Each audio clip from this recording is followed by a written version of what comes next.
Hello friends, कैसे आप सब। आइए दोस्तों, हम लोग पढ़ रहे हैं 9th क्लास की मैथ। और दोस्तों चैप्टर चल रहा है, यानी एक्सरसाइज है 8.1। और फ्रेंड्स 8.1 के हम लोग 2 सवाल ऑलरेडी सॉल्व कर चुके हैं। अब आइए देख लेते हैं तीसरा क्वेश्चन हम लोग किस तरीके से हल करेंगे। तो क्वेश्चन नंबर तीसरा 8.1 का। तो दोस्तों यहाँ पर एक चित्र दिया गया है। आइए सबसे पहले हम लोग उसका चित्र बना लेते हैं। देख लेते हैं फ्रेंड्स किस तरीके का यहाँ पर चित्र बनाया गया है। बनाएंगे हम लोग।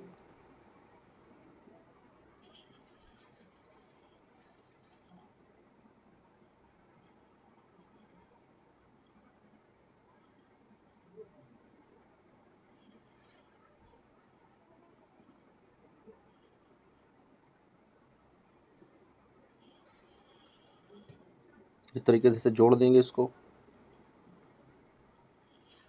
इस तरीके से दोस्तों एक चित्र दिया गया है। यहाँ से इसे 20 से समद्विभाजित कर देते हैं। अब इसमें नाम लिख देते हैं दोस्तों। तो ये वाला पॉइंट ए है, ये बी है, ये सी है और ये डी है। अब दोस्तों इसमें नाम दिए गए हैं। ये वाला जो दिया गया है एंगल 1 है। ये इधर जो दिया गया है एंगल 2 है। इधर जो दिया गया है 3 है। इधर जो दिया गया है वो 4 है। तो दोस्तों इस तरह से क्वेश्चन दिया गया है। आइए देख लेते हैं। जैसा कि आप लोग अपने स्क्रीन के ऊपर देख पा रहे होंगे, लिखा है एक समांतर चतुर्भुज ABCD का विकर्ण AC। दोस्तों ये एक समांतर चतुर्भुज है ABCD, इसका एक विकर्ण है AC।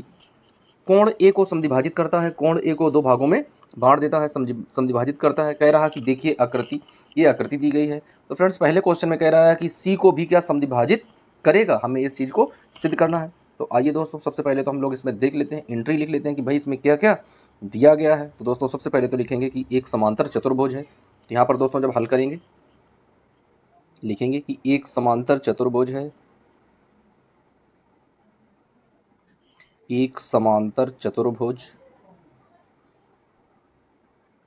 एक समांतर चतुर्भुज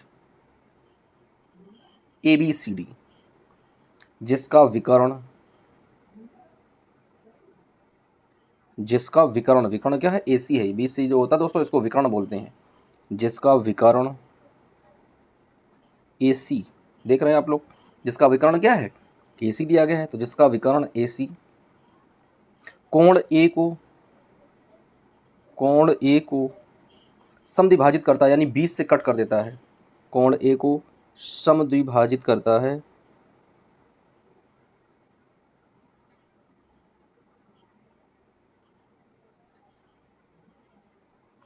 समद्विभाजित करता है।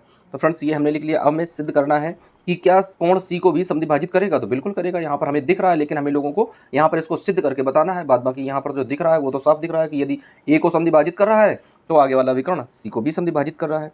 तो आइए सबसे पहले रख लेते हैं। तो क्या लिखेंगे कि AB जो है AB समांतर है CD के। तो लिखेंगे कि AB समांतर है CD के, यानी ये जो AB है ये समांतर है DC के, दोनों समांतर हो जाएंगे। AC एक तिर्यक रेखा है। फिर क्या लिखेंगे आगे, लिखेंगे कि AC एक तिर्यक रेखा है। AC एक तिर्यक रेखा है। AC जो है फ्रेंड्स वो क्या है, वह एक तिर्यक रेखा दी गई है। अब दोस्तों तिर्यक रेखा का मतलब नियम क्या होता है, इसके सिद्धांत क्या होते हैं। तो आइए देख लेते हैं। जब जब किसी समांतर चतुर्भुज होता है उसमें यदि कोई तिर्यक रेखा खींची हो तो कुछ प्रॉपर्टी होती हैं और कुछ एंगल होते हैं। वो एंगल किस तरीके से एक दूसरे के बराबर होते हैं। तो यहाँ पर फ्रेंड्स क्या हो जाएगा कि एंगल 1 जो है वो बराबर हो जाएगा एंगल 3 के, यानी ये वाला एंगल बराबर हो जाएगा इस वाले एंगल के। इनको बोलते हैं एकांतर कोण। क्या बोलते हैं बच्चों इनको बोलते हैं एकांतर कोण। तो लिख लेंगे कि ये क्या है, ये है एकांतर कोण। यहाँ पर हमने लिख लिया कि ये भाई ये एकांतर कोण है। अब दूसरे स्टेप में आएगा कि एंगल जो 2 है वो बराबर है एंगल 4 के। ये भी दोस्तों क्या है, ये भी एकांतर कोण है। यहाँ पर भी लिख लेंगे कि भाई ये भी क्या है, ये भी एकांतर कोण ही दिया गया है। अब अगर मान लें इसको हम लोग, ये समीकरण फर्स्ट है और ये समीकरण सेकेंड है, तो दोनों को समीकरण के तरीके से भी हम लोग मान सकते हैं। फिर लिखेंगे परंतु एंगल 1 इक्वल टू एंगल 2। तो दोस्तों अब ये बन जाएगा समीकरण हमारा तीसरा। क्या बन जाएगा? ये बन जाएगा समीकरण हमारा तीसरा बन जाएगा। तो दोस्तों लिखेंगे, अब ये क्यों आया है यहाँ पर लिख देते हैं, क्योंकि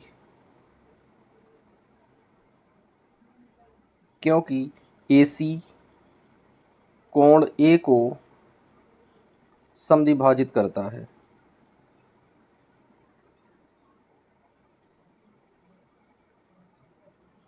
समद्विभाजित करता है। आप लोग देख पा रहे होंगे कि ये एक कोण A है, इसको बीच से कट कर देता है। तो यहाँ पर हमने लिख दिया कि कोण 1 बराबर कोण 2 के। तो दोस्तों जब कोण 1 बराबर कोण 2 के हो जाएगा तो अब 1 का मान क्या होता है? 3 है, और 2 का मान क्या है?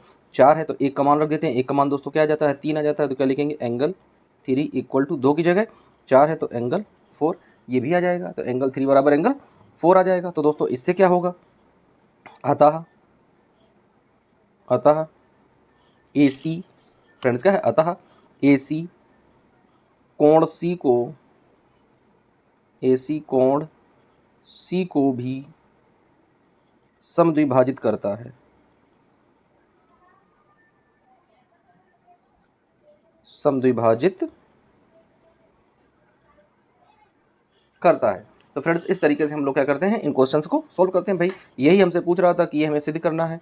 तो दोस्तों यहाँ पर लिख देंगे हम लोग प्रूव्ड। क्या लिखेंगे फ्रेंड्स? प्रूव्ड। और अब आइए देख लेते हैं क्वेश्चन नंबर 4 क्या दिया गया है।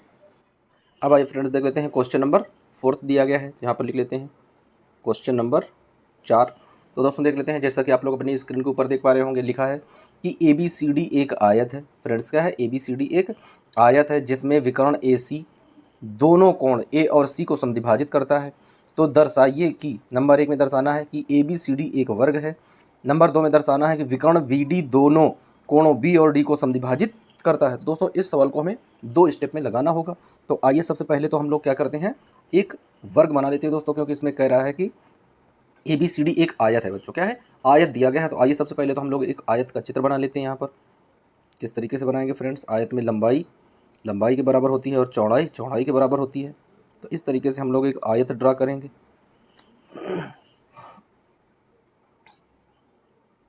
जैसा कि आप लोग देख पा रहे हैं, इस तरीके से हम लोग एक आयत बना रहे हैं। आयत में लंबाई के बराबर होती है और चौड़ाई के बराबर होती है, या कहा जाए तो आमने सामने की भुजाएं जो है वो सदैव बराबर होती हैं। ये आयत की प्रॉपर्टी होती है। तो इस तरीके की जो आकृति फ्रेंड्स बन गई है, ये क्या है? यह एक आयत है। अब फ्रेंड्स इसमें कह रहा है कि AC एक विकर्ण है। तो आइए सबसे पहले तो हम लोग AC देख लेते हैं। तो यहाँ पर इसको ऐसे कट कर देंगे तो ये AC विकर्ण बन जाएगा।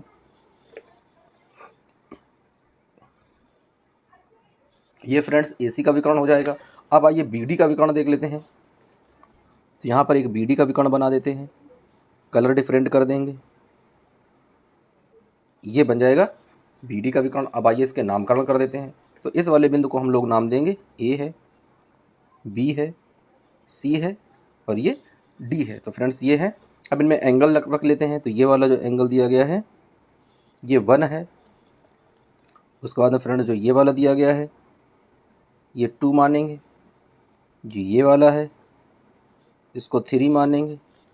और फ्रेंड्स जो ये वाला दिया गया है इसको 4th लिखेंगे। तो इस तरीके से ये 4 एंगल दिए गए हैं। अब आइए फ्रेंड्स इस क्वेश्चन को हम लोग सॉल्व करने का प्रयास करते हैं। भाई इसको सॉल्व करते हैं किस तरीके से। सबसे पहले तो इसकी एंट्री नोट कर लेते हैं कि क्या क्या इसमें दिया गया है। तो फ्रेंड्स इसमें दिया गया है कि एक आयत है, तो लिखेंगे आयत ABCD। फ्रेंड्स क्या है? एक आयत दिया गया है ABCD। अब ABCD में कुछ चीज़ें जो दी गई हैं आइए उनको रख लेते हैं। क्या होता है आयत में? क्या है बच्चों कि AB बराबर हो जाता है DC के। तो क्या लिखेंगे? AB बराबर DC की। जैसा कि आप लोग देख पा रहे होंगे कि ये AB भुजा है, ये DC भुजा है। ये आकृति आयत है। आयत की लंबाई के बराबर होती है, चौड़ाई के बराबर होती है। तो AB बराबर हो जाएगा DC के और BC बराबर हो जाएगा AD के। तो क्या हो जाएगा दोस्तों? BC बराबर AD के बराबर हो जाएगा। तो दोस्तों ये हमें मिल गया। अब इसको हम लोग मान लेते हैं कि माना ये हमने समीकरण इसको 1 बना लिया कि ये हमारा समीकरण 1 हो गया। अब देख लेते हैं दोस्तों कि एंगल क्या होते हैं। तो कोई भी आयत में प्रत्येक जो एंगल होता है वो 90 डिग्री का होता है। कितने का होता है? 90 डिग्री का। तो आइए सभी एंगल रख लेते हैं। क्या लिखेंगे? Angle A equal to angle B equal to angle C equal to angle D और इक्वल टू सभी एंगल होते हैं 90 डिग्री के। कितने के होते हैं फ्रेंड्स? सभी होते हैं 90 डिग्री के। तो हमने 90 डिग्री के बराबर में कर लिया। अब आइए देख लेते हैं नंबर 1 में कि हमें नंबर 1 में क्या चीज़ें हमको सिद्ध करनी है। तो भाई हमें नंबर 1 में देखना है कि त्रिभुज ABC और त्रिभुज ADC को देखना है। तो लिखेंगे नंबर 1 जब हम लोग सिद्ध करेंगे तो यहाँ पर लिखेंगे नंबर फर्स्ट, और पहले हम लोग लेंगे त्रिभुज ABC। तो बनाएंगे यहाँ पर त्रिभुज ABC। आप लोगों को बता देते हैं ABC यानी इस वाले त्रिभुज की बात हो रही है। ये वाला जो त्रिभुज है, जैसा कि आप लोग देख पा रहे होंगे, इस वाले त्रिभुज की बात हो रही है। तो हमने त्रिभुज ABC लिख दिया। अब आइए उसके सामने वाला देख लेते हैं कि बराबर दूसरा जो त्रिभुज है वो क्या बनेगा। तो वो त्रिभुज बनेगा ADC यानी ADC यानी ये वाला त्रिभुज बनेगा। ये वाला अगर रेड है तो ये वाला हल्का सा ऐसे ब्लैक हो जाएगा इस तरीके से ये। तो दोनों त्रिभुज हो गए फ्रेंड्स। अब आइए इनको हम लोग लिख लेते हैं कि त्रिभुज ADC में, अब आइए लिख लेते हैं फ्रेंड्स क्या दिया गया है, एंगल 1 इक्वल टू एंगल 2, यानी दोनों दोस्तों क्या है, एंगल बराबर है, क्योंकि समद्विभाजित कर रहे हैं। तो जब समद्विभाजित होता है तो एंगल बराबर हो जाते हैं। वहीं दोस्तों लिखेंगे कि एंगल 3 बराबर है एंगल 4 के। ये दोनों एंगल बराबर हैं एक दूसरे के। ये एंगल क्यों बराबर है, इस बात को भी हम लोग रख लेते हैं, क्योंकि विकर्ण AC दोनों कोणों को समद्विभाजित करता है। तो लिखेंगे क्योंकि विकर्ण AC दोनों कोणों को समद्विभाजित करता है।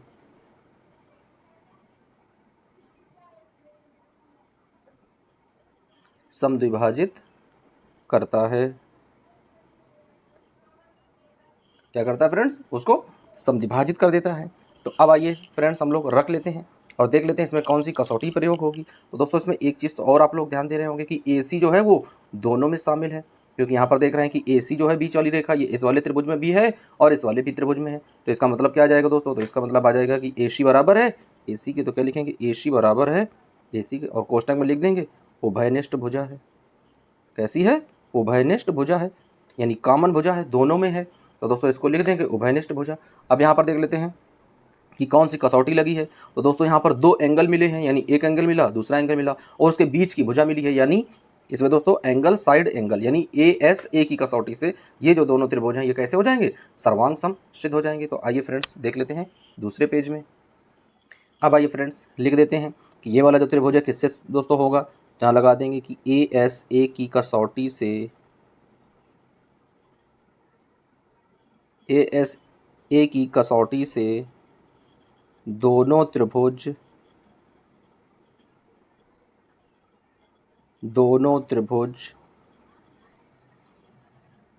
सर्वांग सम हैं।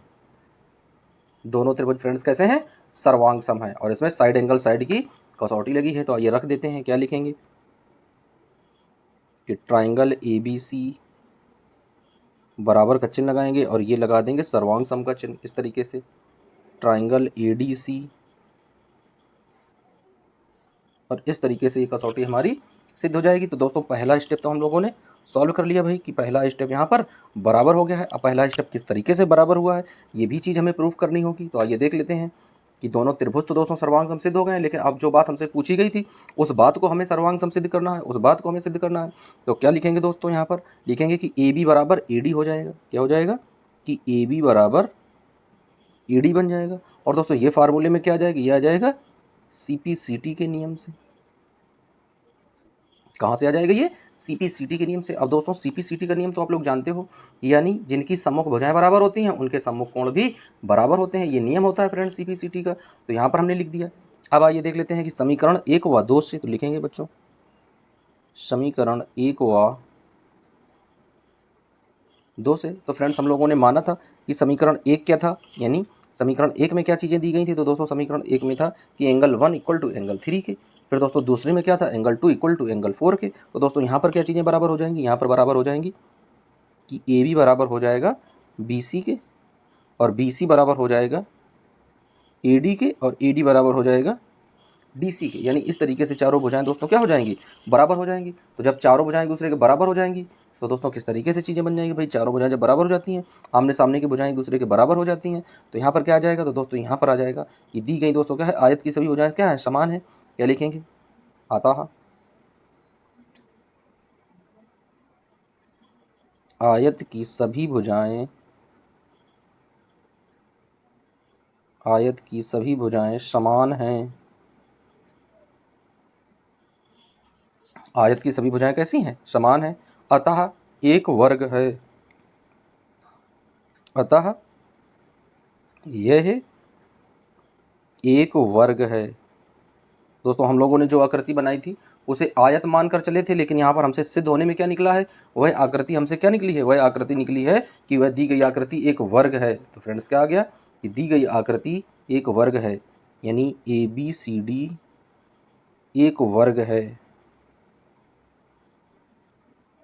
क्या है बच्चों, ABCD क्या है, एक वर्ग है, और इसी को हमें क्या करना है, प्रूव्ड कर देना है। तो दोस्तों इसको हमने सिद्ध कर दिया। अब आइए इसी का दूसरा स्टेप देख लेते हैं फ्रेंड्स, इसका दूसरा स्टेप किस तरीके से हम लोग सॉल्व करेंगे। तो दोस्तों दूसरा स्टेप हल कर लेते हैं यहाँ पर।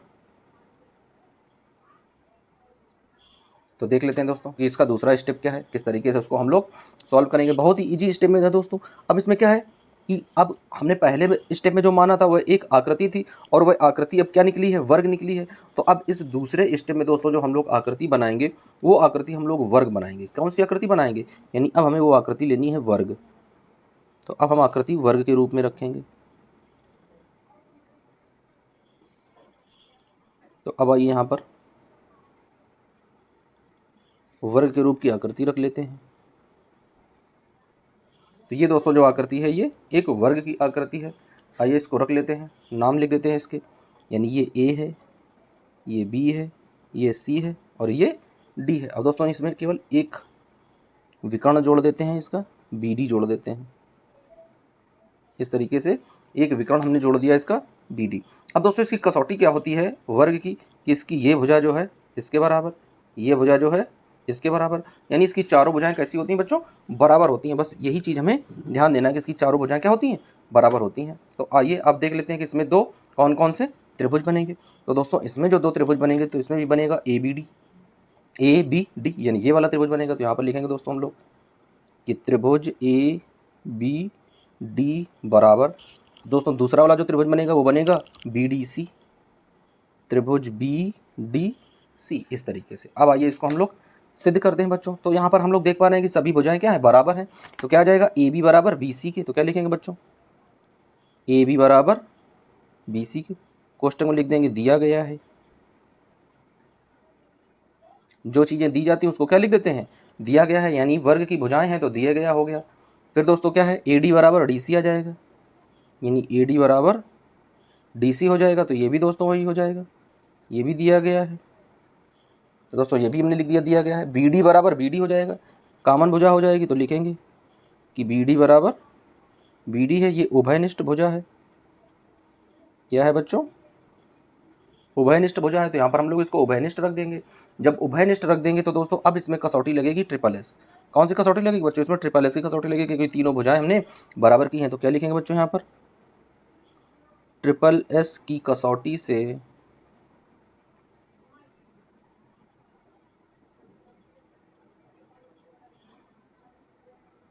से दोनों त्रिभुज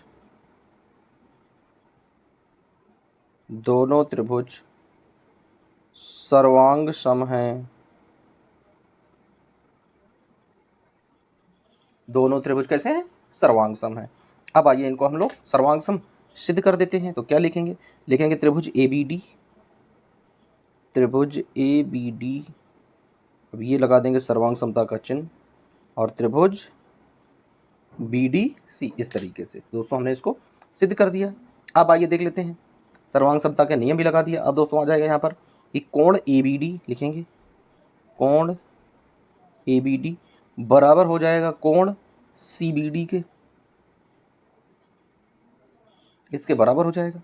तो दोस्तों जब ये कोण इसके बराबर हो जाएगा तो यहाँ पर रख लेंगे कि ये भाई हमारा एक समीकरण बन गया नंबर 1 का। अब दोस्तों आइए देख लेते हैं कि सर्वांग समत्रिभुजों की क्या होती हैं, संगत भुजाएं बराबर होती हैं। तो जब ये सर्वांग समत्रिभुजों की संगत भुजाएं बराबर होती है, संगत भाग भी बराबर होते हैं। तो यहाँ पर लिख देंगे, लिखेंगे इस सर्वांग समत्रिभुजों के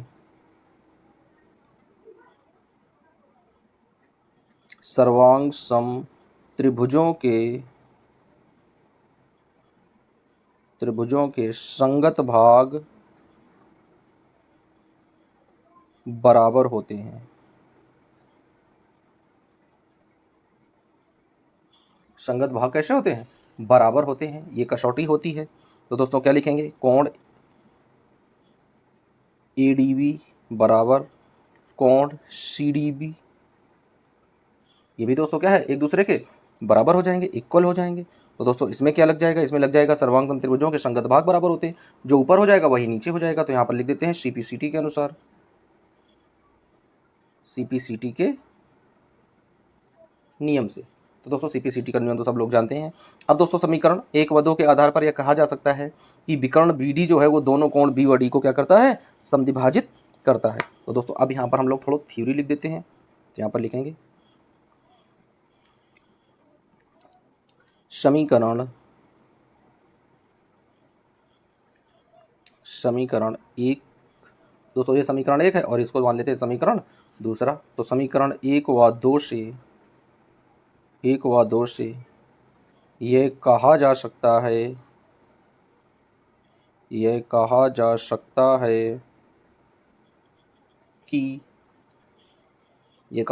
है कि विकर्ण BD दोनों कोण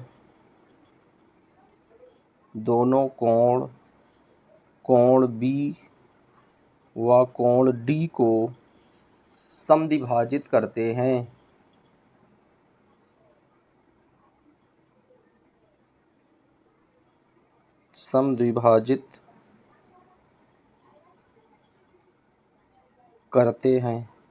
तो ये दोस्तों हो गया हमारा सवाल और यही हमें क्या करना था? सिद्ध करना था। तो भाई यहाँ पर हम लोग लिख देते हैं प्रूव्ड, क्योंकि यही दोस्तों हमसे प्रूव करने को बोला गया था। तो इसी चीज़ को हमने प्रूव कर दिया। आई होप आप लोगों को दोस्तों समझ में आ गया होगा। यदि एक बार में चीज़ें समझ में ना आए तो आप लोग वीडियो दोबारा देख सकते हैं। मिलते हैं दोस्तों फिर किसी नए वीडियो में। जब तक के लिए बच्चों जय हिंद,